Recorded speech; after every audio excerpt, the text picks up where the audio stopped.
Fondation Jean Jaurès. Pensez pour agir. Bien, bonjour à celles et ceux qui nous écouteront et regarderont. Nous nous retrouvons ensemble pour avoir un échange sur la guerre entre la Russie et l'Ukraine, un an et demi après le début de ce conflit, donc le 24 février 2002. Échanger notamment sur les conséquences géopolitiques de ce conflit. Pour en discuter, Hubert Védrine. Bonjour Hubert Védrine. Vous vous exprimez à titre indépendant. Vous êtes notamment ancien ministre des Affaires étrangères et secrétaire général de la présidence de la République. Vous avez publié récemment une vision du monde aux éditions Bouquin et le dictionnaire amoureux de la géopolitique chez Plomb. Pour également échanger, Chloé Ridel. Bonjour Chloé. Bonjour. Tu es porte-parole du PS, présidente de l'association Mieux Voter et cofondatrice, si je ne m'abuse, de l'Institut Rousseau. Et tu as publié en 2022 aux éditions de l'Aube, D'une guerre à l'autre, l'Europe face à son destin. Et enfin, David Khalfa. David, bonjour. Bonjour. Tu es consultant, spécialiste du Moyen-Orient et co-directeur de l'Observatoire de l'Afrique du Nord et du Moyen-Orient de la Fondation Jean Jaurès. Donc, dans le cadre de la discussion, Chloé interviendra, s'exprimera davantage sur la dimension européenne de ces conséquences géopolitiques du conflit en cours, et David sur le Moyen-Orient, et moi j'interviendrai plutôt sur l'Afrique, l'Amérique latine, et de façon plus globale, l'après-guerre. Pour débuter l'échange, Hubert Védrine, je commencerai par une première question d'ordre plutôt général. Et ensuite, donc, on entamera vraiment l'échange après votre réponse. Est-ce que la guerre entre la Russie et l'Ukraine en cours a-t-elle des effets structurants au niveau des relations internationales, ou alors accélère-t-elle plutôt une dynamique, un processus qui était déjà en cours? D'abord, je vous remercie de votre invitation, bien sûr, et de l'occasion de cet échange. Alors, je pense que à peu près tous les fondamentaux du système international qui sont aux antipodes de ce que les Français, notamment de gauche, mais pas que de gauche, ont espéré pendant des décennies, étaient déjà totalement par terre avant, en fait. Mais l'affaire ukrainienne, enfin la guerre, l'attaque de Poutine, qui a réotanisé l'ensemble du système, l'a fait voir encore plus. Mais pour moi, même avant l'attaque de Poutine, on est déjà dans un monde, je parle même pas du compte à rebours écologique qui est beaucoup plus grave que tout, en fait, et qui va progressivement supplanter toutes les approches géopolitiques, qui va pas les faire disparaître, mais qui va les modifier. Donc déjà avant, on est dans un monde où les Occidentaux ont perdu le monopole, pas la puissance, mais le monopole, puisque les Américains refusent pour des raisons de puissance, et les Européens pour des raisons d'idéalisme, déjà avant. Déjà un monde dans lequel la volonté de la Chine d'être numéro un était là. Ce que les États-Unis refusent absolument. Ils veulent rester numéro un, ils veulent pas que ce soit la Chine ou n'importe qui d'autre d'ailleurs. Déjà un monde où les Européens étaient mal à l'aise avec les vieilles idées françaises d'Europe-puissance.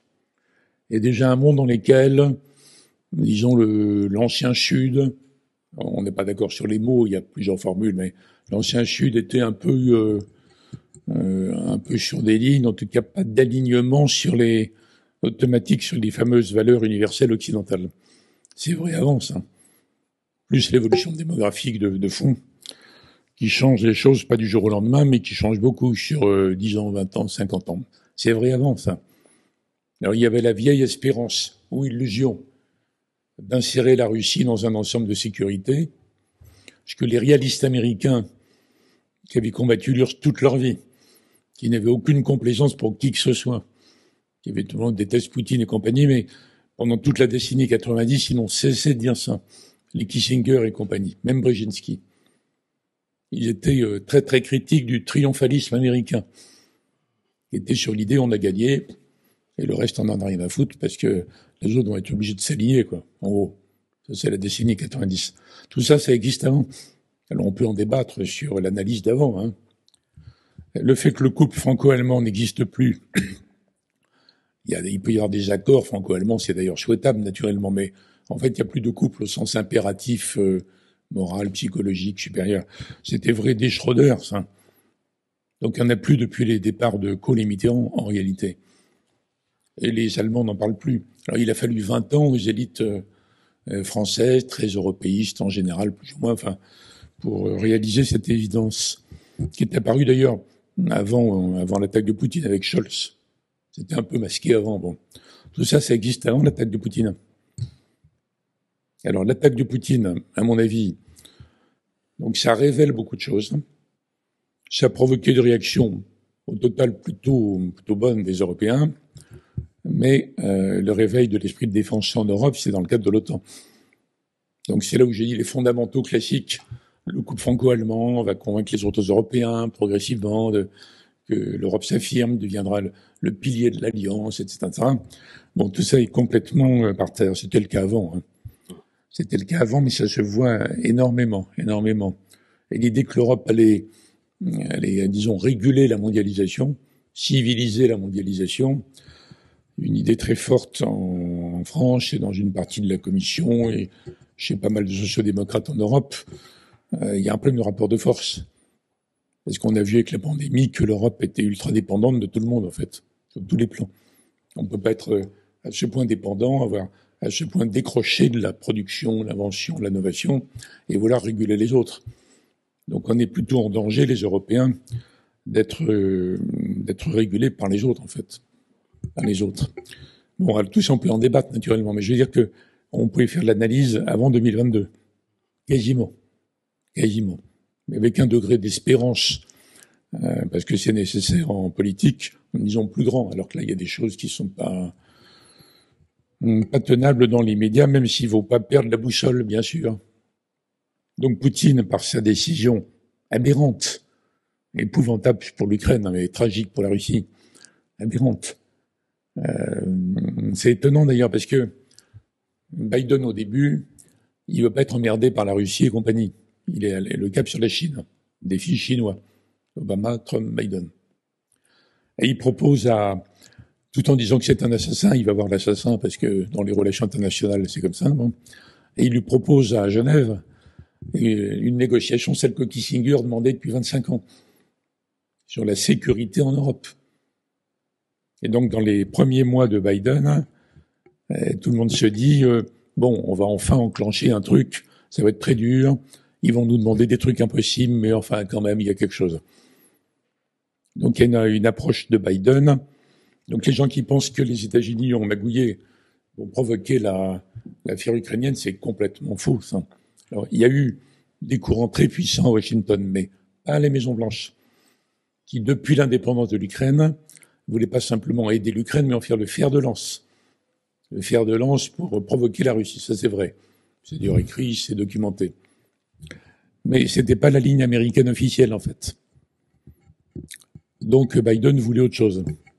Et puis bon, finalement il y a l'attaque de Poutine, donc elle est aberrante. Il faudrait remonter à ce que les médias contemporains ne font jamais, naturellement, remonter non pas il y a 3 ans, il faut remonter à 30 années avant. Est-ce que l'Occident, les États-Unis, se sont gourés sur la Russie, c'est la décennie 90. C'est pas la dernière décennie. Bon, alors je vais pas être pas trop long, on va échanger. Je veux dire par là qu'il y a beaucoup de choses qui pouvaient s'analyser déjà avant. Donc ce que fait Poutine, c'est attaque, esprit de défense, otanisé, et puis ça révèle autre chose quand même. Et là je m'arrête à la fin de ce préambule, c'est que le fameux Sud un peu confus, analysé, il y a quand même 40 pays, 2 fois un an d'intervalle à l'Assemblée générale des Nations unies, qui n'ont pas voulu prendre parti. Évidemment, il y a la Chine dedans, mais il y a l'Indonésie, il y a la moitié de l'Afrique, enfin plein de pays. L'Inde. Ils sont pas tellement pour la Russie. Ceux qui sont tellement nuls et faibles, au point de dépendre de la Russie, on a 4 ou 5 en fait. Mais les autres, ils veulent pas revenir dans le camp occidental. Et pour les Occidentaux qui pensent être porteurs des valeurs universelles que nous célébrons tout le temps, c'est un choc dur à avaler en fait. Mais c'est pas des pays qui aiment la guerre. Ils n'aiment pas Poutine, mais ils veulent pas être dans notre camp. Et moi qui ai un échange depuis il y a très longtemps que je dis l'Occident n'a plus le monopole, faut réfléchir à la suite. On a la puissance, etc., mais pas le monopole. Ça fait une vingtaine d'années que le théoricien singapourien Kishore Mahbubani, qui est le grand géopoliticien asiatique, on va dire, plutôt d'influence chinoise, mais d'origine indienne, enfin mélangée, il me dit, cher ami, vous n'allez pas assez loin. C'est pas la fin du monopole, c'est la fin de la parenthèse. Alors ça nous paraît extravagant, mais il y a une partie d'analyse dans le monde, notamment en Asie, mais pas que. On trouvera des jeunes Africains aujourd'hui assez remontés sur tout ça pour dire oui, c'est vrai, c'est fini la parenthèse occidentale. 5 siècles. Alors moi, je suis pas sur cette ligne. Je pense que c'est inexact, que l'Occident au sens large, avec toutes ses différences, a des potentiels phénoménaux, les Européens aussi, et notamment. Mais,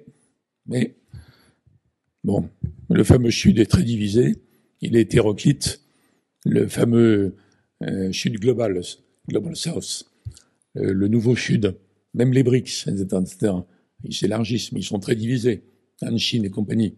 Mais quand même. Donc il faut savoir dans tous les domaines, maintenant, sur n'importe quel sujet, qu'on ne peut pas parler en position de surplomb. C'est pas automatique, sur n'importe quel sujet. Alors c'est pas du tout une théorie chez moi, c'est le résultat de 20 années, non pas de politique, mais de pouvoir, fréquentation du monde depuis toujours et depuis. Donc je suis arrivé à cette vision qui m'enchante pas d'ailleurs. C'est pas une vision, c'est une analyse. Et j'essaie de réfléchir à ce que nous devons faire à partir de ça. Très bien, merci. Vous avez évoqué évidemment l'Europe, l'OTAN, l'Europe de la défense, etc. Donc Chloé, je te passe la parole. Oui, moi je pense que quand on parle de la guerre en Ukraine, il faut toujours commencer par rappeler que c'est une guerre en Europe contre l'Europe et sortir de cette vision campiste des choses qui consisterait à dire que les États-Unis ont une responsabilité dans le déclenchement de cette guerre. Et je note que Hubert Védrine a clarifié sa pensée sur ce point. Cette guerre, elle a été déclenchée par la Russie parce que la Russie déteste l'Europe et l'Union européenne, parce que l'Europe exerce une attractivité sur les pays à la frontière de la Russie que Vladimir Poutine considère comme sa propriété au sein du monde russe. Vladimir Poutine déteste l'Europe parce que l'Ukraine veut rejoindre l'Europe, parce que la Moldavie veut rejoindre l'Europe, parce que même une partie du peuple biélorusse voudrait rejoindre l'Europe, que la Géorgie voudrait rejoindre l'Europe, etc. Et c'est pour contrer ce pouvoir d'attraction de l'Union européenne sur les pays qu'il considère comme ses satellites que Vladimir Poutine a frappé en Ukraine, et ce depuis longtemps, depuis 2014 en tout cas. Et je note qu'au départ, le 24 février 2022, sur les 6 premiers mois du conflit en Ukraine, l'Europe était vraiment en première ligne. Même si les Américains fournissaient une aide militaire et financière supérieure à la nôtre, nous étions au-devant. C'est au début du conflit, l'Europe où se sont prononcés de grands discours, le discours sur le changement d'époque du chancelier allemand Olaf Scholz, où se sont pris des décisions majeures en matière d'aide militaire, où on a décidé aussi d'accorder le statut de candidat à la Moldavie et à l'Ukraine, etc. L'Europe était en première ligne. Et ce que je note à l'anniversaire des 1 an du conflit, donc en février 2023, il y a un changement qui met l'Europe en arrière, et ça c'est tout le talent de Vladimir Poutine, c'est-à-dire que lui, son intérêt, c'était d'imposer une lecture campiste du conflit et de dire c'est un conflit entre l'Occident et le reste du monde, et moi je suis à l'avant-garde de ce conflit-là. Et ce qu'on voit, c'est qu'en février 2023, l'Europe avait quelque part un peu disparu de la scène. Et vous avez Joe Biden qui se rend à Varsovie, qui se rend à Kiev, et la Chine qui, parallèlement avec Xi Jinping, se rend en Russie. Et ça, c'est effectivement une évolution du conflit qui ne nous est pas favorable, et en tout cas qui n'est pas favorable à l'émergence d'une puissance géopolitique européenne autonome, parce que c'est quand même ça que aussi porte ce conflit en Ukraine. Je crois que ça a été un immense choc pour les Européens, à la fois positif et négatif. Il y a du positif qui en est ressorti. Je crois notamment que, à travers cette guerre et face à la lutte acharnée des Ukrainiens pour appartenir à l'Europe et être libres, on a aussi compris ce qu'être européen voulait dire. Cette guerre a donné un sens et un contenu à l'identité européenne. Quand on a vu que des gens étaient prêts à mourir pour rejoindre l'Europe, on a compris qu'être européen, c'était appartenir à un mode de vie, c'était un ensemble de valeurs, de liberté, d'institutions, de systèmes de redistribution sociale, etc. Et que ce mode de vie-là, non seulement il valait la peine d'être défendu, mais que nous étions les seuls à pouvoir le défendre, nous, Européens. Et ça donne une nouvelle boussole au projet européen, une nouvelle raison d'être, je crois, dont nous manquions cruellement depuis le début du XXIe siècle, où en fait l'idée européenne originelle, celle d'après-guerre, l'idée qu'il fallait construire l'Europe pour la paix, pour la prospérité, cette idée-là avait perdu du corps, parce que la paix, nous l'avions acquise sur le continent avec sa réunification en quelque sorte en 1989, et parce que la construction du grand marché ne nous avait pas rendus non seulement plus prospères, mais aussi plus puissants dans la mondialisation. Et ce grand marché, il a été mal construit par bien des aspects. Donc, au début du XXIe siècle, le projet européen s'est retrouvé totalement en perte de boussole, de corps, de raison d'être. Et cette guerre-là lui donne une raison d'être nouvelle et très puissante autour de la protection du modèle européen dans un monde instable et de plus en plus hostile.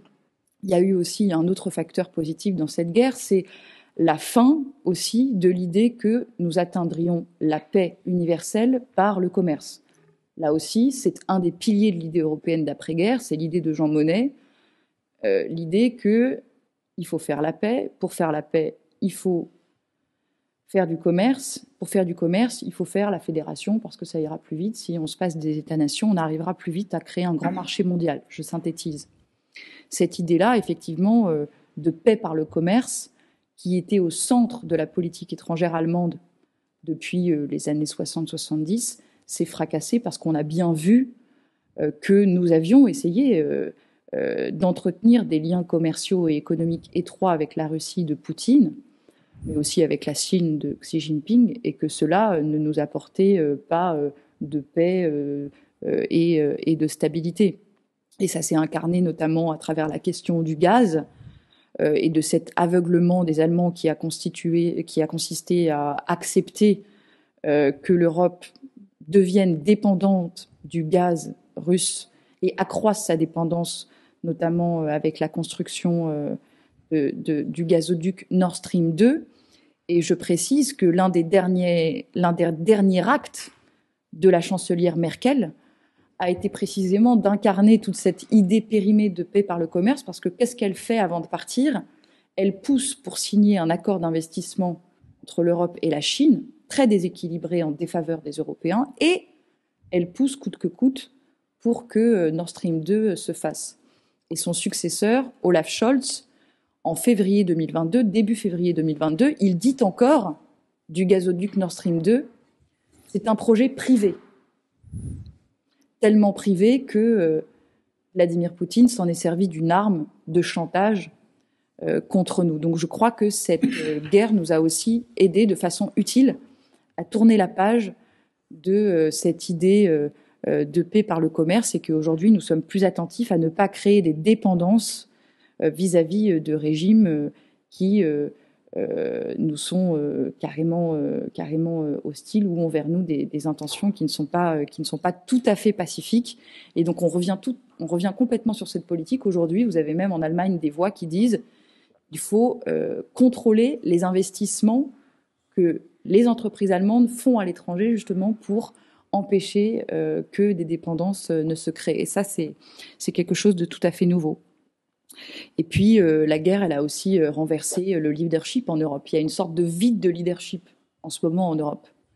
Hubert Védrine parlait du couple franco-allemand. Je partage son analyse. Je pense que depuis longtemps, le couple franco-allemand, on appelle ça couple, évidemment, c'est un peu chimérique parce que nous sommes à peu près d'accord sur rien, mais nous avons quand même une exigence de dialogue qu'il faut, je crois, préserver.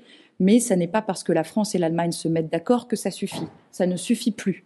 Nous sommes dépassés au sud, au nord et à l'est. Et cette guerre en Ukraine a renforcé cette tendance, avec évidemment l'Europe centrale et notamment la Pologne qui prend de plus en plus d'importance dans les affaires européennes, et puis aussi le Nord, les pays scandinaves.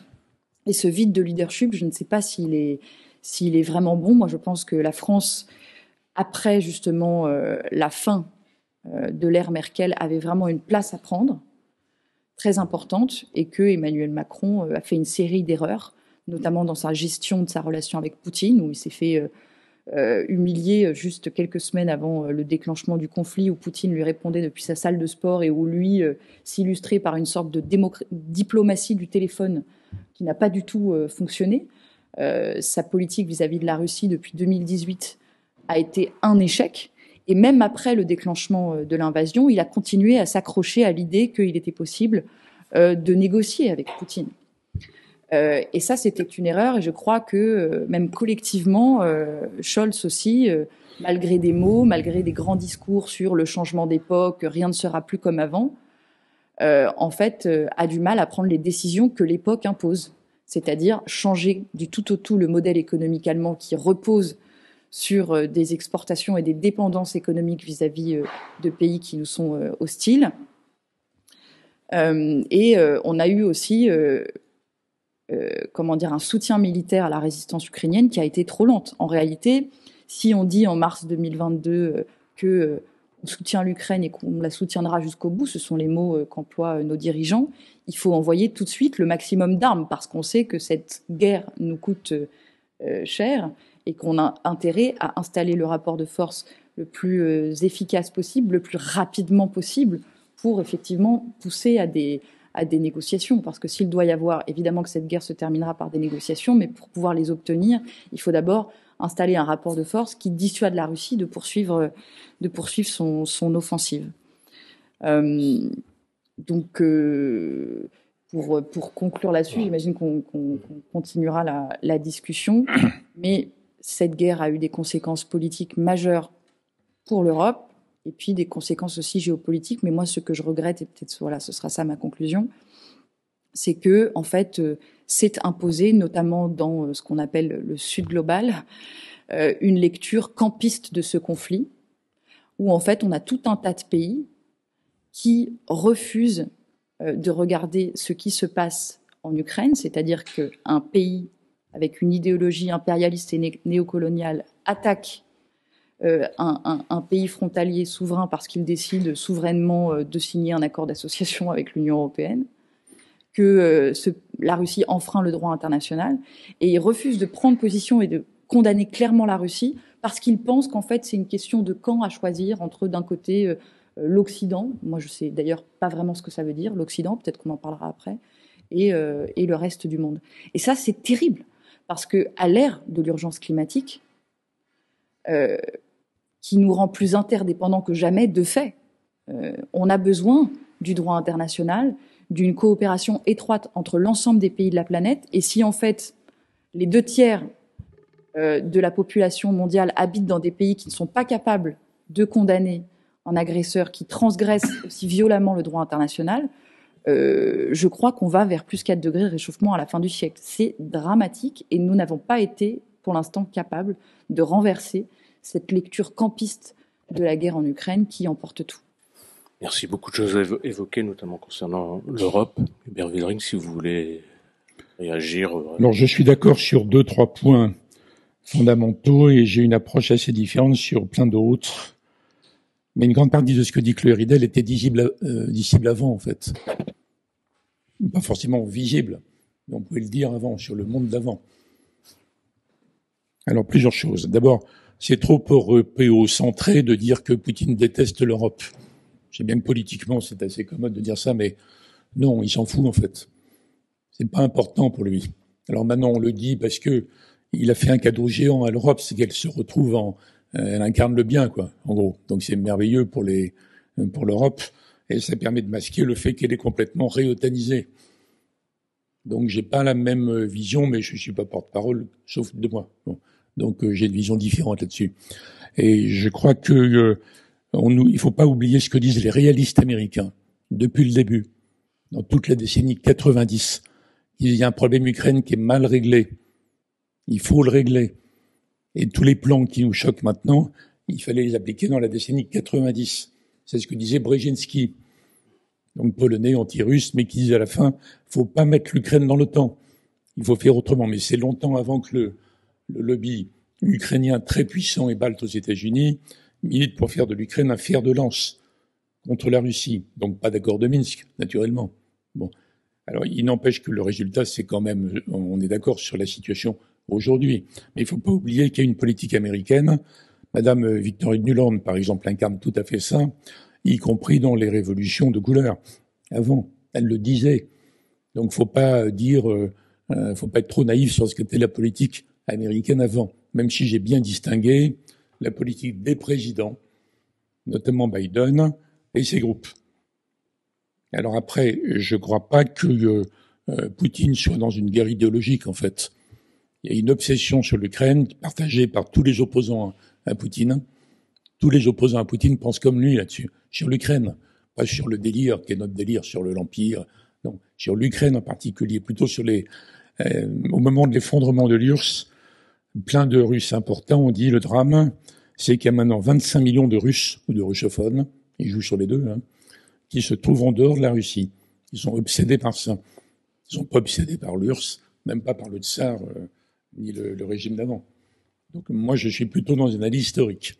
Même si l'enchaînement fait qu'à un moment donné, Poutine certainement s'est senti mis en danger par l'attractivité de l'Europe. Ça, c'est vrai. Longtemps après. Mais c'est pas le début, je crois pas. Vous avez dit un élément clé, mode de vie. Tous ces peuples, ils sont pas passionnés par l'Europe, les directives, les commissaires. C'est le mode de vie européen. C'est-à-dire liberté, prospérité, etc., etc. Bon. En ce qui concerne les Européens par rapport à la puissance, j'ai fait partie à la demande du président français pendant un an, la dernière année de Trump, du groupe de travail sur l'avenir de l'OTAN. On a interrogé les 30 ministres, à l'époque 30. Aucun n'était pour l'autonomie stratégique. Aucun. Ils disaient tous, c'est dingue, c'est dangereux, c'est infaisable. On a demandé l'alliance aux Américains, article 5, après la guerre, pour qu'ils nous protègent. Ça n'a pas changé. C'est les fondamentaux. On a marre des idées françaises là-dessus. Elles sont dangereuses. Les Allemands disaient, retirez vos idées. Parce que si à la longue, vous donnerez aux Américains l'idée de se retirer. Ils avaient très peur, pendant Trump d'ailleurs, qui finalement n'a pas été au bout. Et donc j'ai vu ce qu'était l'état d'esprit. À la limite, le mot souveraineté, comme il est plus vague, il ne déclenche pas une sorte d'hostilité automatique du système Pentagone, OTAN, Pologne et compagnie. Mais le mot autonomie, affirmation, non, zéro. Et moi, je pense qu'on a régressé. Et je pense que la demande d'autonomie relative européenne reviendra, mais étonnamment, plutôt par les Polonais réarmés, l'Allemagne réarmée, les autres réarmés, et qu'à un moment donné, mais pas maintenant, mais pas à la française. Ils diront, maintenant on est au-delà des 2%, et le Pentagone ne peut pas nous gouverner au sifflet. Donc ils voudront imposer leur vision de l'autonomie européenne, mais qui n'est pas la nôtre. Enfin, qui n'est pas la nôtre, ça peut changer, mais qui n'est pas celle que nous avons mis en avant depuis très très longtemps. Quant à la paix par le commerce, oui, je suis d'accord avec tout ce qu'a dit Claire Ridel, mais c'est une vieille idée. Rappelez-vous Pizarre, les armes de la paix, même Raymond Aron, la convergence des sociétés industrielles. C'est l'idée de l'OMC. Le discours OMC, c'est exactement ça, en fait. Et il n'y a pas que les méchants Allemands qui ont fait des accords honteux avec la Russie pour le gaz. C'est l'idée à partir de laquelle les États-Unis, applaudis par la Commission, ont fait l'accord avec la Chine. On va la mettre dans l'OMC. Ils remplissent pas les critères, c'est pas grave. Ça va les moderniser, les enrichir et donc les démocratiser. Donc, il n'y a pas que les Allemands qui s'accrochent à leur gazoduc. Hein. C'est une idée générale de l'Occident. C'est lié au triomphalisme occidental, ça. Donc après la fin de l'URSS, on a gagné. On contrôle tout. On fait exactement ce qu'on veut. On s'ingère où on veut. On dicte les critères, tout ça. On n'a pas réglé des trucs comme l'Ukraine, Proche-Orient, on s'en fiche, c'est secondaire. Et on impose nos trucs. Et alors on en sort, comme vous dites. On est obligé d'en sortir, puisque les uns et les autres, voient que ça n'a pas marché. Et que même aux États-Unis, il y a des livres de négociateurs, l'OMC, qui disent on s'est fait avoir par les méchants Chinois. Ils se sont fait avoir par leur erreur d'analyse, en fait, par rapport à ça. Donc on est dans la mondialisation qui se refragmente. On va pas démondialiser, mais elle se refragmente, plus ou moins. Donc c'est vrai qu'il y a une sorte d'immense espérance, illusion, utopie, comme vous voulez, qui a fonctionné très bien aux États-Unis en Europe pendant 20 à 30 ans. La Commission en a rajouté. La Commission européenne, quelle que soit l'origine politique des commissaires, elle en a rajouté pendant 20 ou 30 ans. Et maintenant, il faut gérer l'atterrissage et sauver le mode de vie européen, qui, à mon avis, est menacé par 1000 choses, bien plus que par Poutine. Plein de choses internes et externes. Mais je pense qu'il faut le sauver parce que je pense que les sociétés européennes d'aujourd'hui, c'est ce qu'on a inventé de mieux quand même. Enfin, de moins pire, de moins critiquable. Il faut améliorer, bien sûr, réformer tout ce qu'on veut. Mais on n'a jamais vu mieux, en fait.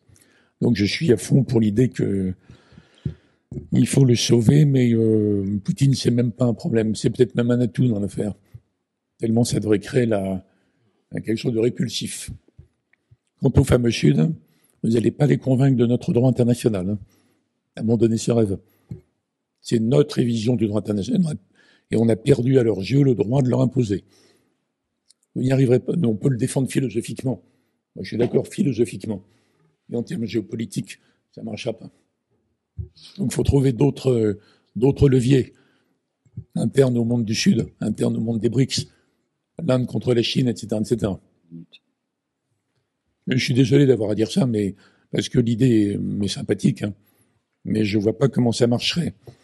Notre vie. Puis en plus, on est tellement en contradiction. On n'a jamais appliqué en vrai le droit international dans tous les domaines, jamais, historiquement, quand on a dominé le monde, jamais. Non, c'est vrai, mais moi je fais partie d'une génération qui n'est pas responsable de ça et qui regarde les choses un peu différemment, notamment à l'heure de l'urgence écologique. Moi, mon obsession, c'est comment est-ce qu'on crée de la coopération pour être à la hauteur de l'interdépendance de fait. Oui, mais je suis d'accord là-dessus. Le monde face auquel le monde naturel nous met. Et donc quand vous dites que c'est pas comme ça que vous les convainquez, je suis d'accord. Je suis d'accord sur l'écologie. Si vous commencez par dire le droit international c'est relatif et j'ai pas dit ça. Non. Vous n'arriverez pas en faisant des déclarations à Paris à leur imposer.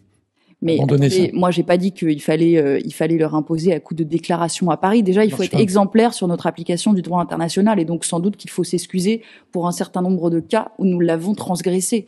Mais il faut être solide et ferme sur le fait que le droit international, ça n'est pas une vision occidentale du monde. Le fait de dire qu'on ne peut pas envahir un pays voisin par la force, pardonnez-moi de le dire, si vous pensez que c'est une vision occidentale, on est mal barré. Je pense qu'il faut dire que c'est une vision universelle. Que ce sont des règles qui doivent être respectées par tous. Et pour ce qui est de la façon de rallier les pays du Sud à nous là-dessus, sans doute qu'il y a d'autres méthodes.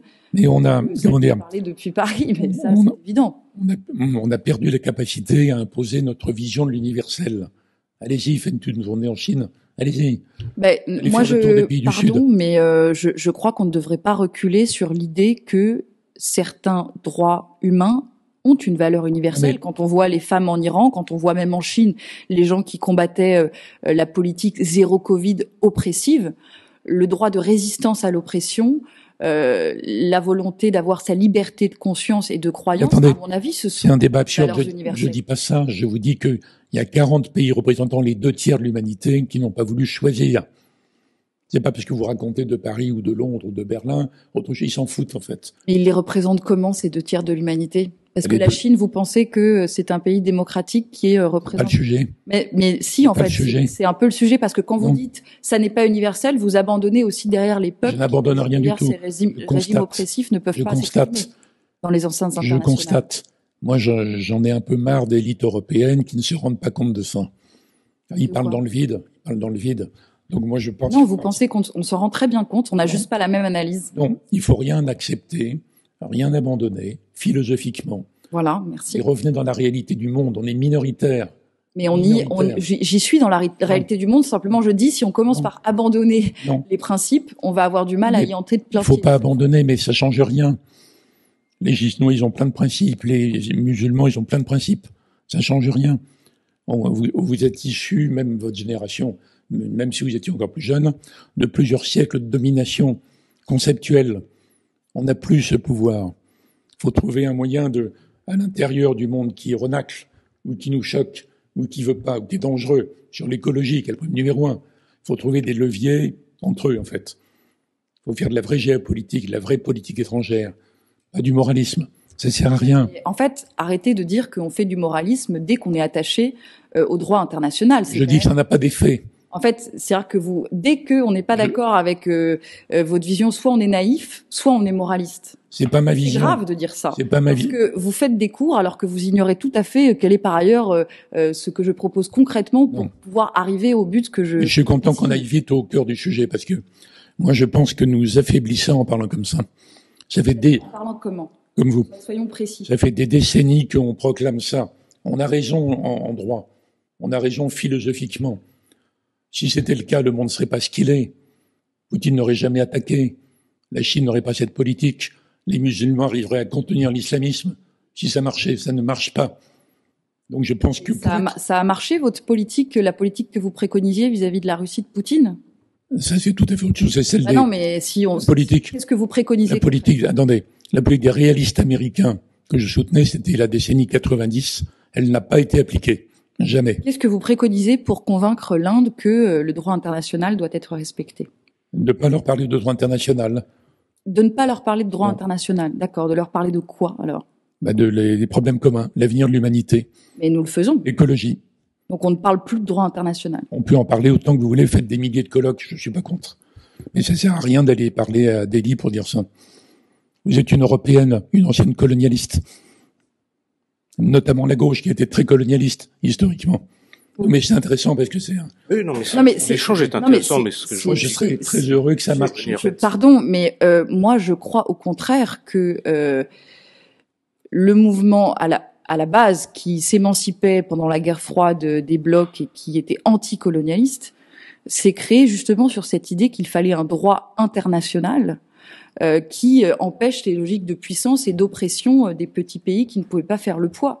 Et le droit international, c'était le talisman des anticoloniaux. Au début. Monsieur, donc là, c'est un peu un retournement de situation que de dire qu'en fait, le droit international les opprimerait. Au contraire, le droit international interdisait les logiques impériales. Non, mais il l'utilise contre eux. C'est un peu court de dire que le droit international, c'est un truc de coloniaux européens.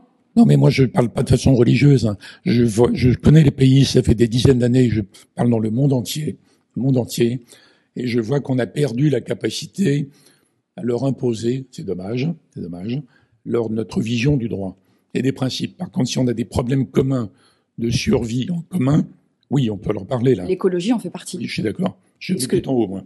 Ce que nous faisons à la COP me paraît très intéressant, où d'ailleurs nous sommes antagonistes vis-à-vis des États-Unis, où l'Europe est chef de file d'un camp pour justement plaider pour la sortie des énergies. C'est pas une question de droit, c'est une question des pays du Sud qui sont frappés par Non, c'est bien. Enfin, ils sont divisés entre eux, mais c'est très bien comme approche et je suis pas contre. Il ne faut pas abandonner le droit international. Vous voyez, ça n'empêche pas. Vous pouvez avoir une approche très réaliste et très parler de projets communs, concrets. Moi, je pense que ça fait rien. N'abandonnons pas le droit. Je pense que ça sert à rien, mais ça ne me gêne pas. Échange très intéressant et la rugosité de l'échange. C'est un vrai échange. Hein. C'est fondamental, je pense, de tout coup. David, pour évoquer le Moyen-Orient, mais tu voulais aussi revenir sur la dimension idéologique, je crois. Une nuance de taille quand même sur Poutine. Je suis aussi d'avis qu'il ne faut pas abandonner le droit international. Et je ne crois pas que la discussion puisse se structurer autour d'une opposition un peu binaire entre réaliste et idéaliste. Ce serait quand même faire insulte à l'intelligence de ma camarade Chloé Ridel. Et s'agissant de l'idéologie de Poutine, alors Poutine, je suis d'accord, c'est pas vraiment un idéologue, c'est pas un intellectuel, mais il faut relire le bouquin de Michel Tchaninov sur Poutine. Il y a bien une vision poutinienne de la place de la Russie dans l'espace post-soviétique, ce qu'il appelle la voie russe, avec une espèce de bricolage idéologique, avec un panslavisme, etc., une vision ultra conservatrice, une vision anti-occidentale. Et d'ailleurs, il y a une vraie volonté poutinienne et de son entourage proche de mener aussi la bataille sur le plan idéologique, c'est-à-dire de proposer un modèle, un contre-modèle russe, illibéral, moi je dirais plutôt anti-libéral en réalité, de tendance autocratique, et qui séduit, là je vous rejoins, qui séduit une grande partie du Sud global. On parlera du Moyen-Orient tout à l'heure, et y compris au Moyen-Orient, les autocrates des pétromonarchies du Golfe, qui estiment qu'au fond, ils partagent avec Poutine une certaine vision de la gouvernance, qui est un euphémisme pour dire un exercice du pouvoir très très solitaire et très autoritaire. Donc je pense qu'il ne faut pas sous-estimer la dimension idéologique de l'offensive de Poutine en Ukraine et plus largement en Europe. Il y a une vraie bataille qui est menée avec un travail aussi de fond qui est exercé par un certain nombre de cyber influence par les élites russes pro-Poutine, et dont on voit bien l'impact, notamment en Afrique. Alors je vous rejoins sur le fait qu'il y avait une disponibilité intellectuelle sur le continent africain pour accueillir cette vision idéologique. Je pense que c'est une erreur des élites africaines dont elles se mordront les doigts. Et on voit bien déjà qu'il y a un débat qui est en train de naître en Afrique sur l'influence russe, sur les limites de l'influence russe et chinoise, parce qu'évidemment, c'est du donnant-donnant, et les Russes ne sont pas en Afrique juste pour les beaux yeux des Africains. Donc voilà, donc je pense que quand même, il ne faut pas sous-estimer cette dimension idéologique qui me paraît importante. Et on voit bien d'ailleurs que ce modèle anti-libéral, c'est un sujet mondial, puisque on le retrouve aux États-Unis avec l'Amérique de Trump, au Brésil avec Bolsonaro, y compris d'ailleurs dans une partie de l'Europe centrale et orientale, en Israël avec Netanyahou. Je pense encore une fois, je crois que ça serait une erreur vraiment d'en sous-estimer l'importance, et y compris d'ailleurs si on en fait une analyse purement réaliste, c'est-à-dire qu'elle ne servirait que à Poutine qu'à justifier a posteriori son invasion. Ça ne changera rien au fait que c'est une guerre informationnelle, c'est une guerre cognitive qui se déroule sur le continent européen, et les Russes en ont bien compris l'importance.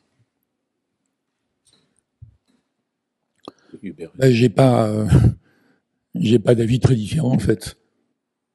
Moi, je crois donc, comme les réalistes américains de la décennie 90, que l'affaire d'Ukraine aurait pu être réglée autrement dans la décennie 90 au début, à l'époque de Yeltsin, Poutine 1 et 2, peut-être encore Medvedev au début.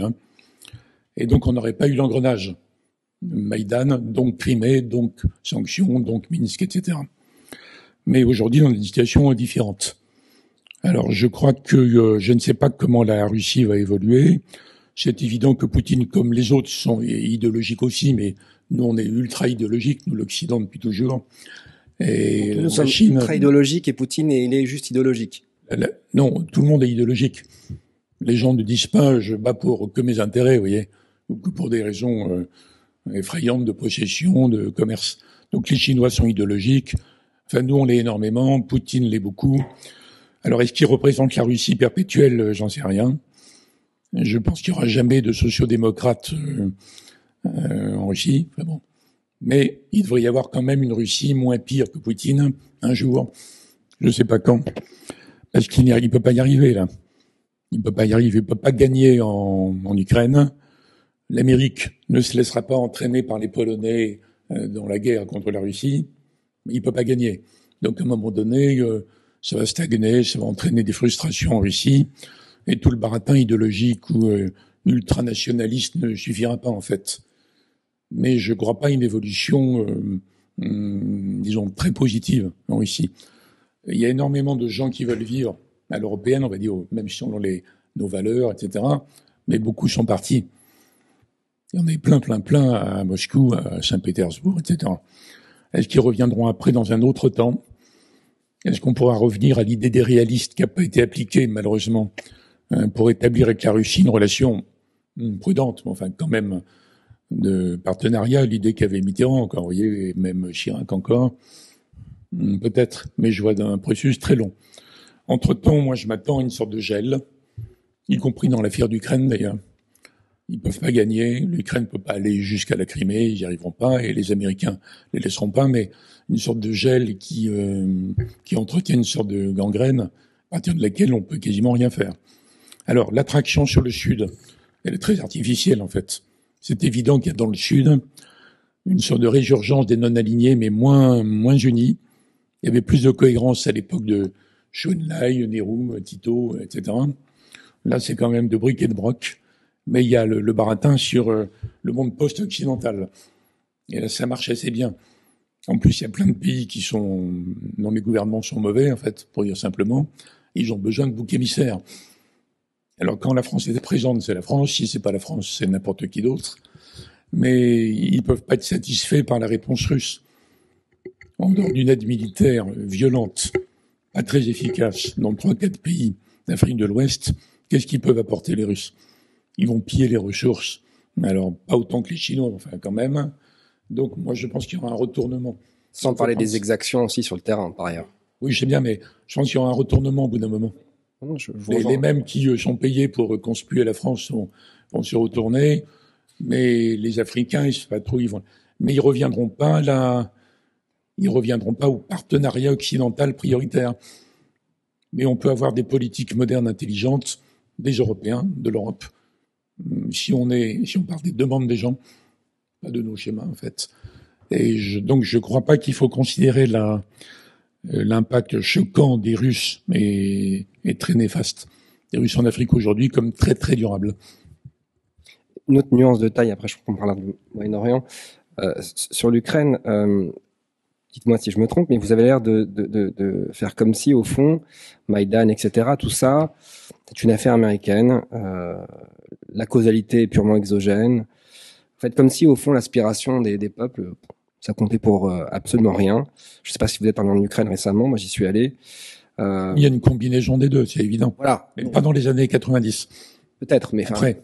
Là, on parle quand même de l'aspiration d'un peuple à rejoindre l'Union européenne et non, c'est assez largement lié au pouvoir d'attraction de l'Union européenne. Mode de vie européen, bien sûr, oui. Oui. Donc mode de vie, pas que le mode de vie, c'est le mode de vie, c'est la démocratie libérale aussi.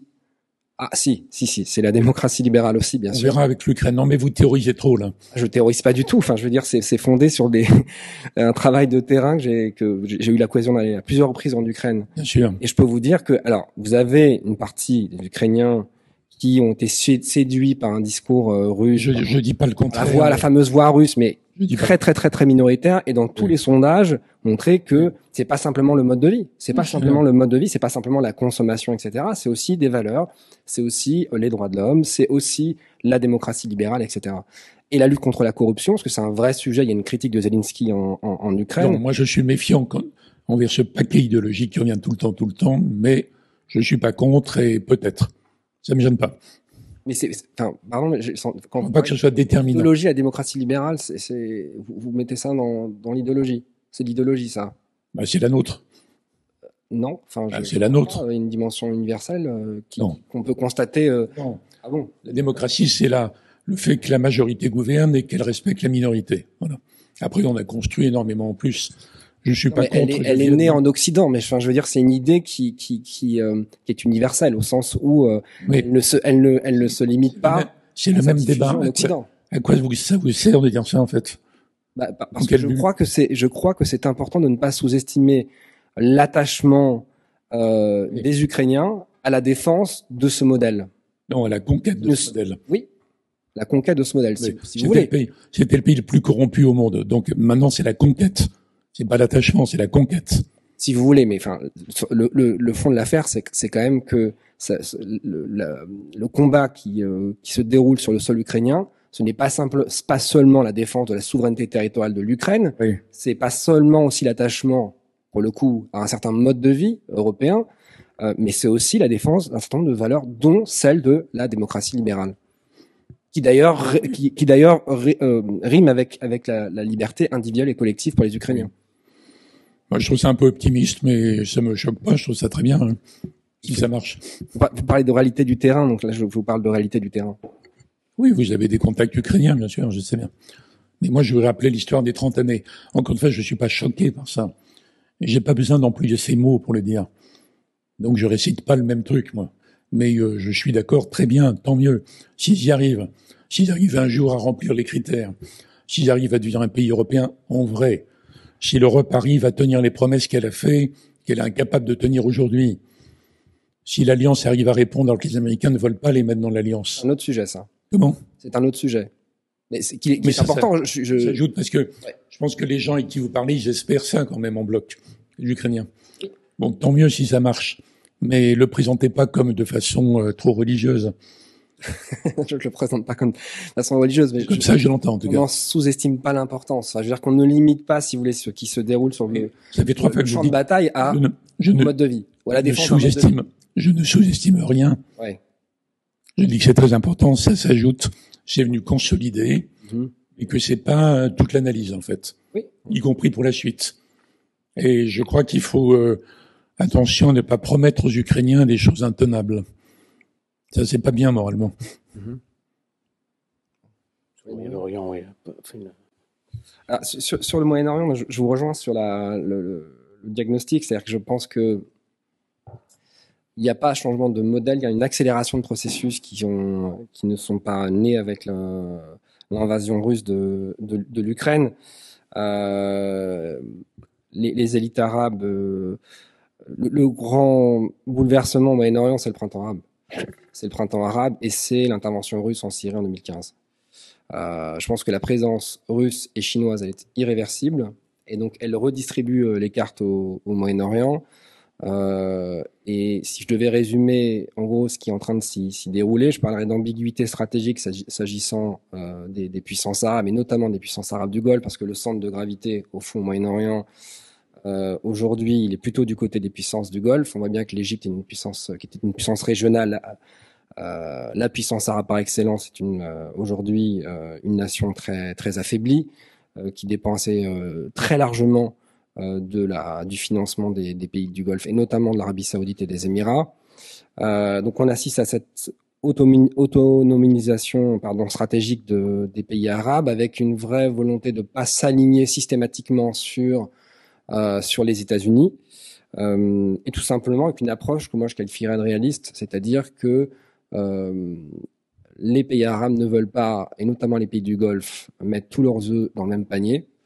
Et donc, ils ont opté pour une diversification de leurs alliances, avec une stratégie que les Américains appellent le hedging, c'est-à-dire, on voit bien, par exemple, que dans l'affaire de l'entente irano-saoudienne, que les Saoudiens jouent les Chinois contre les Américains pour ramener les Américains en réalité dans le giron moyen-oriental.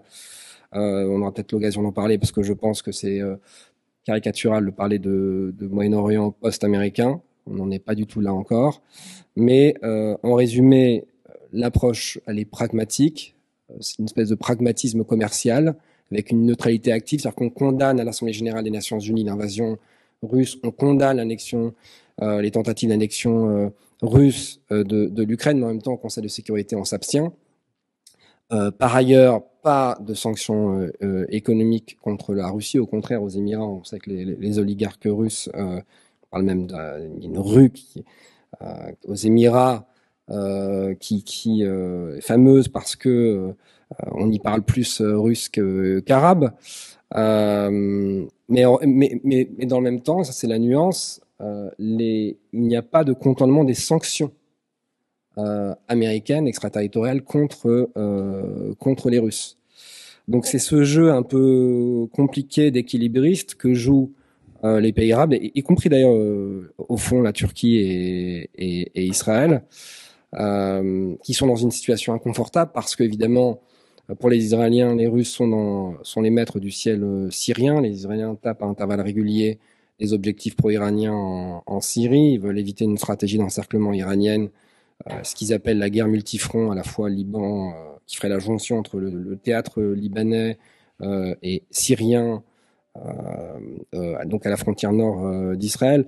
Les Turcs, finalement, sont peut-être ceux qui s'en sortent le mieux. dans cette affaire parce que, d'une part, ils sont impliqués militairement via la livraison de drones à l'Ukraine et en même temps sont dans un rôle de médiation parce qu'ils ont maintenu et même renforcé leurs relations économiques avec la Russie. Voilà, donc c'est un Moyen-Orient qui est complètement éclaté. Je crois que ça a plus de sens d'ailleurs de parler de monde arabe musulman. Ça fait longtemps que je pense que ça n'a pas de sens, mais ça a d'autant moins de sens aujourd'hui que chaque pays finalement, une espèce de retour, si vous voulez, une espèce de vision stato-nationale. J'ai envie de parler de nationalisme arabe, mais on voit bien qu'il y a des récits, des narratifs, notamment en Arabie, mais pas seulement, qui insiste beaucoup sur la nécessité pour le monde arabe de se libérer d'une double tutelle, on va dire américaine d'un côté, mais aussi, je pourrais insister sur ce point, à ne pas tomber dans l'escarcelle de la Russie et de la Chine. Voilà, donc c'est à mon avis, c'est ce qui me paraît assez évident. Les grands gagnants pour moi, ce sont les puissances du Golfe, aucun doute là-dessus. L'Arabie et le Qatar et les Émirats au premier chef. Les grands perdants, les pays qui sont les plus dépendants des matières premières, donc l'Égypte, la Tunisie, le Liban, qui est un pays en état d'effondrement. Et enfin, dernière remarque, on voit que les Américains essaient de revenir dans le jeu. Alors, ils ont tenté de le faire en 2022 avec une redéfinition de leur doctrine de sécurité nationale. Alors, on revient pas à la doctrine des années 80, la doctrine Carter, c'est-à-dire qui définissait le Golfe comme une région centrale pour les intérêts nationaux des États-Unis, moyennant évidemment les Américains seraient prêts à intervenir militairement pour défendre ses intérêts si tel était le cas, donc l'équation pétrole contre protection sécuritaire. Mais les Américains sont en train d'essayer de réduire le plus possible l'influence russe et chinoise. On voit bien que la Chine désormais ne se contente plus de jouer sur le levier économique, mais désormais veut jouer un rôle diplomatique de premier plan. Ils l'ont joué en mars 2023 avec cette entente irano-saoudienne. Les Américains, là, proposent un grand deal aux Saoudiens qui passe par Jérusalem probablement, puisqu'on parle de normalisation israélo-saoudienne. La question, c'est pas si, la question, c'est quand.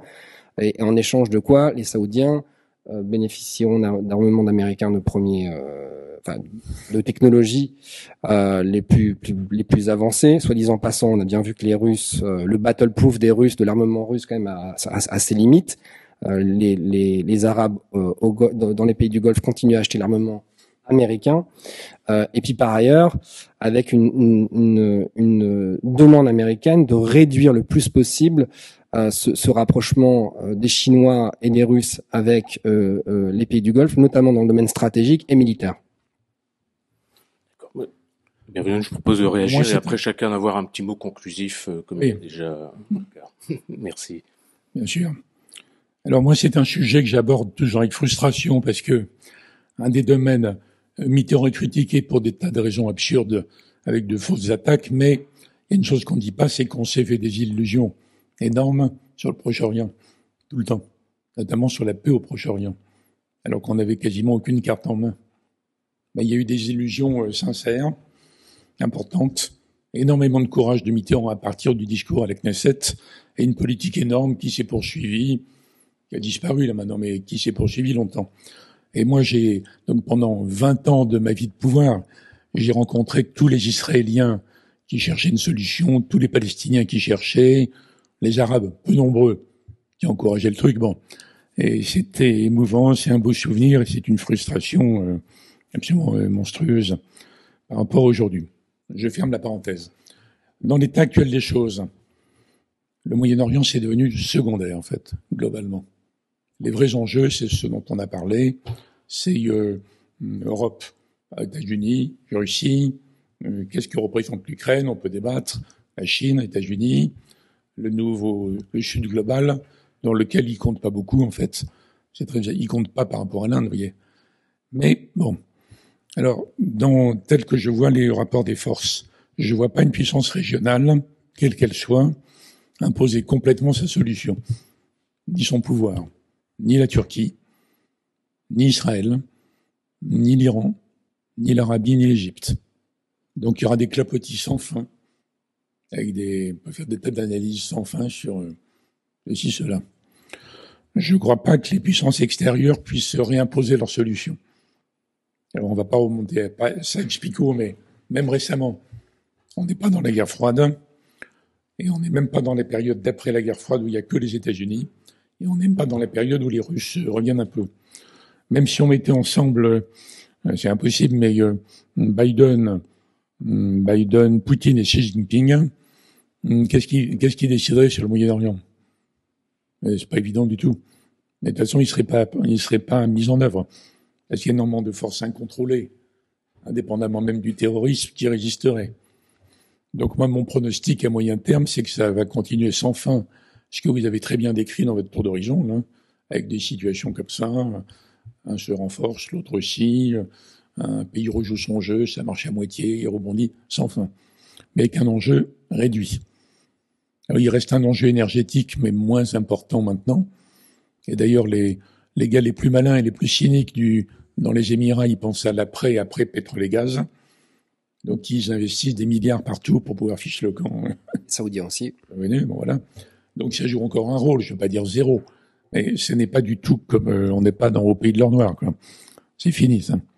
Et même la dimension israélienne est moins centrale. De toute façon, les Israéliens sont sûrs de pouvoir bloquer toute politique américaine qui les gênerait, mais pas non plus imposer complètement leur politique, et inversement, tout ça. Donc, j'aboutis à une relativisation relative de l'importance de l'enjeu. Voilà. L'importance de l'enjeu sur la dimension énergétique, on en a encore au moins pour 20 ans. Oui, mais il y a un tel développement. En attendant, les caisses des États rentiers se remplissent, ce qui leur permet de diversifier leur économie. Ce qui leur permet aussi de projeter leur puissance dans le Golfe. Oui, David, j'ai pas dit rien. J'ai dit ça relativise un petit peu l'époque où ils étaient au centre de tout. Oui, là-dessus. Et l'énergie, il y a tellement de développement énorme qu'on voit pas aujourd'hui de toutes les autres énergies. Il y a tellement de recherches dans 1000 domaines que, d'ailleurs, ça leur fiche la trouille, MBS et MBZ. Ils sont terrorisés par l'après-pétrole. C'est pour ça qu'ils créent des fonds spécialisés. Ils d'imaginer une économie post-énergie, mais l'Arabie encore, c'est une sorte de vrai pays encore. Les Émirats, pas du tout, en fait. Enfin, les Émirats, globalement. D'où ma relativisation nuancée. Et ça veut dire que dans les priorités pour les grands dirigeants du monde, il y a plein d'autres questions qui viennent avant. Sans doute. Mais les États-Unis ont compris qu'ils ne pouvaient pas déserter le Moyen-Orient. Ils sont obligés de se réengager. En réalité, ils se sont jamais désengagés, totalement, puisqu'il y a quand même une dizaine de bases militaires américaines, 40 000 soldats au Moyen-Orient. Donc je parlais plutôt de redéploiement que de désengagement. Mais là, ils reviennent dans le jeu parce qu'ils n'ont pas le choix. C'est pas en premier. Il y a d'abord le défi chinois. Bien sûr. Mais le défi chinois, il se déroule aussi au Moyen-Orient. Oui, je sais. Les emmerdements russes, et puis le reste vient après quand même. Oui, mais les Russes sont aussi au Moyen-Orient. Oui. Mais c'est moins vital, disons. Oui.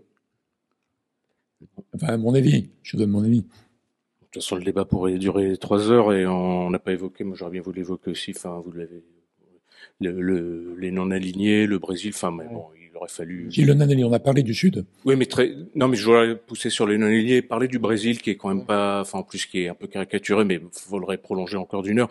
Je vous propose, mais alors très rapidement, avoir un mot, entre guillemets, conclusif, parce qu'il peut pas y avoir de conclusion, mais une dernière prise de parole, Chloé. Pour mon mot conclusif, moi, je voudrais revenir sur ce que doit faire l'Europe maintenant dans ce monde à la fois instable, de plus en plus hostile et qui fait peur à tout un tas de gens en Europe. L'Europe doit garder son unité et elle doit devenir une puissance, mais pas n'importe laquelle. Pas une puissance au sens où on l'entend communément, c'est-à-dire une puissance qui écrase, qui domine, qui veut absolument être première.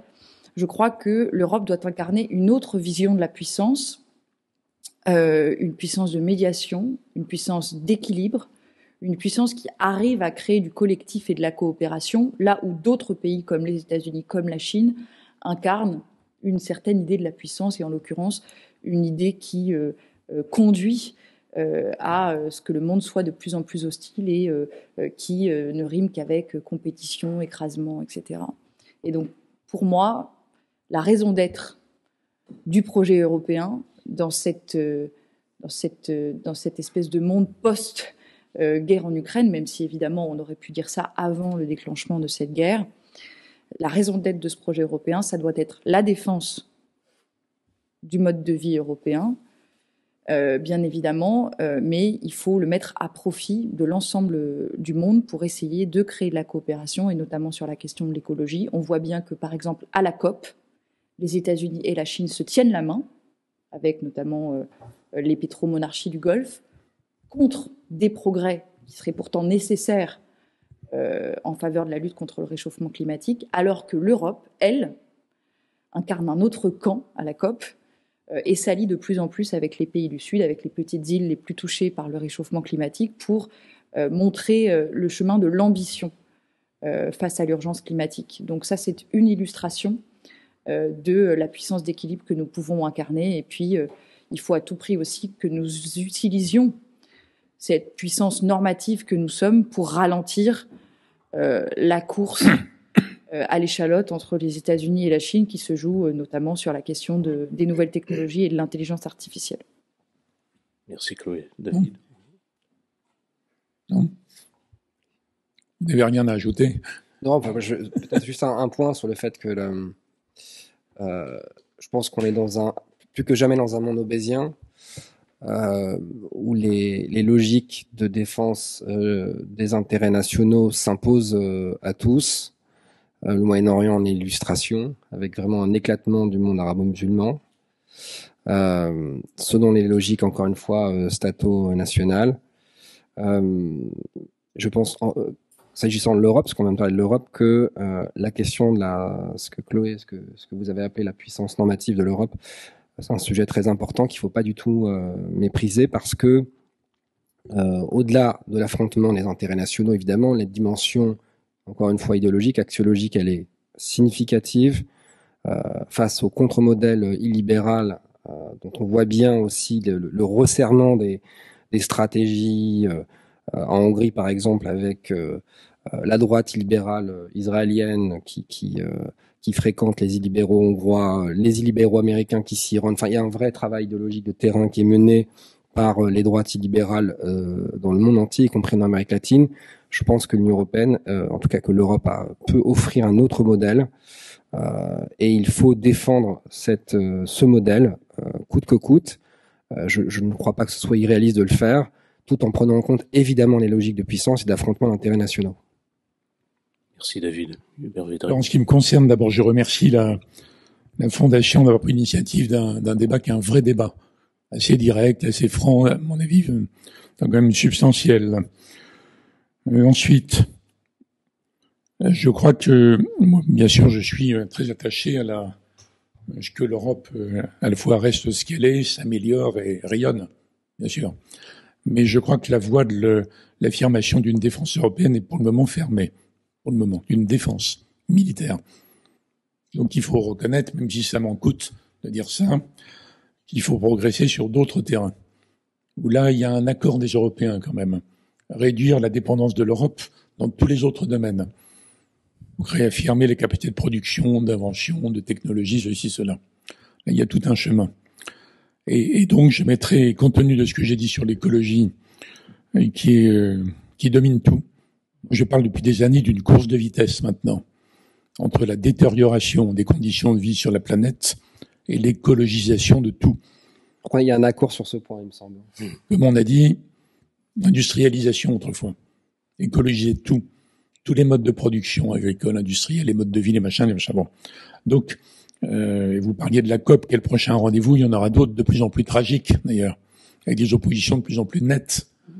Donc, si l'Europe arrive à être le moteur de ça, le bon exemple de ça, qui arrive à contenir un peu le bras de fer sino-américain, là, un espace prodigieux, à condition de le démontrer quand même. Donc ça veut dire qu'il faut réinvestir énormément dans les technologies d'avenir. C'est catastrophique que les batteries d'avenir soient chinoises, quoi.